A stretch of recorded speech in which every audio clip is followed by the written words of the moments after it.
मेरा नाम आशा सिंह है। मैं शंकर जी का भजन गाने जा रहे हैं। अच्छा लगेगा तो लिखिएगा लोग कमेंट में ज़रूर। धन्यवाद। करिया महादेव के बड़े बड़े जटावा से गौरा इंजोरिया के रात शिवे जोगिया।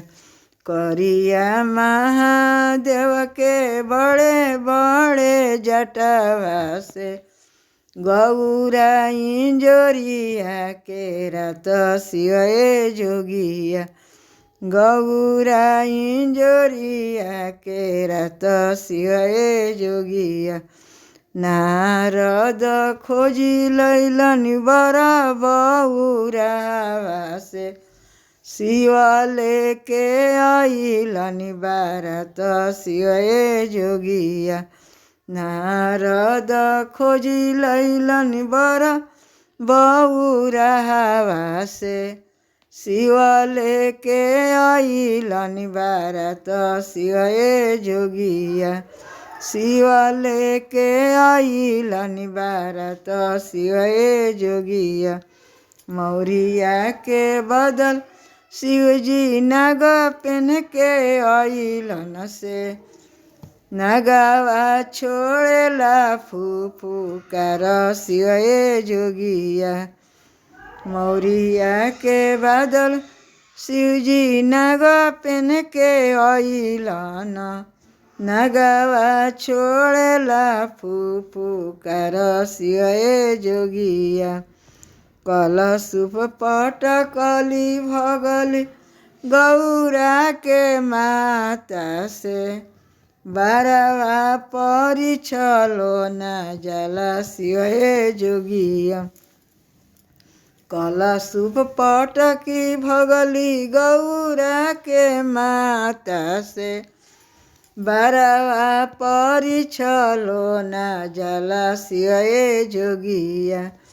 बारवा परी छलो न जाला शिवे जोगिया। शिवजी जेले अइलन भूत बए तलावा से गौआ में हल चल मचल शिवे जोगिया। शिवजी जेल अइलनी भूत बए तलावा से गौआ में हल चल मचल शिवे जोगिया। गौआ में हल चल मचल शिवे जोगिया।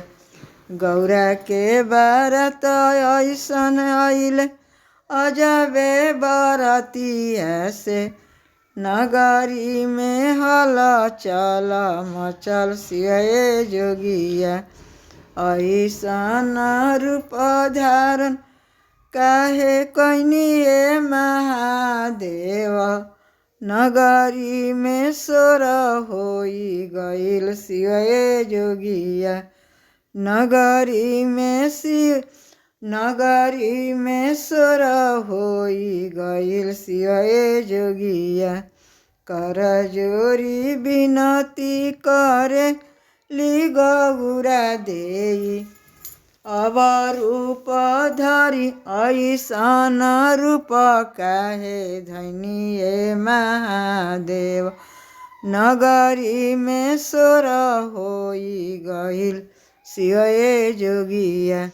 गौरा के वचन सुनी शिवजी मने मुस्कुराइले से सुंदर रूप धारण कइले शिवे जोगिया।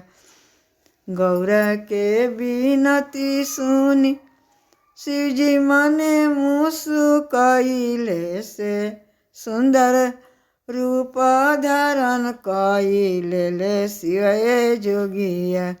सुपवा उठाएली सासु हो मादागिनी बड़ा निक लागेला दामाद शिवे जोगिया। कलशुप उठावेली सासु हो मादागिनी बड़ा निक लागेला दामाद शिव जोगिया। आजू गौरी शंकर के होखेला बियावा से। आजू गौरी शंकर के होखेला बियावा से। देव मुनि करस जय जयकार शिव जोगिया। देव मुनि करस जय जयकार शिव जोगिया। आजू गौरी शंकर के होखेला बियावा से। आजू गौरी शंकर के होखेला बियावा से। देवलोक से फूल बरसाए शिव जोगिया। मेरा वीडियो हो तो धन्यवाद।